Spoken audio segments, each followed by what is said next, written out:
Just 5 మినిట్స్లో చేసుకునే ఈ చారు వల్ల ఒంటికి చాలా చలవ చేస్తుంది. ఈ ఎండలకి చాలా మంచిది. టేస్ట్ అయితే చాలా బాగుంటుంది. అన్నం అంతా ఉట్టి చారుతోనే తినేసేయచ్చు, అంత రుచికరంగా ఉంటుంది.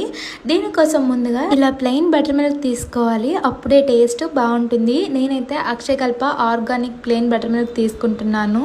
ఇందులోకి సన్నగా కట్ చేసుకున్న ఉల్లిపాయలు, అలాగే సన్నగా కట్ చేసుకున్న టమాటా ముక్కలు, క్యారెట్, సన్నగా కట్ చేసుకున్న పచ్చిమిర్చి, రుచికి సరిపడా ఉప్పు, కొంచెం పసుపు వేసుకొని బాగా మిక్స్ చేసుకొని పక్కన ఉంచుకోండి.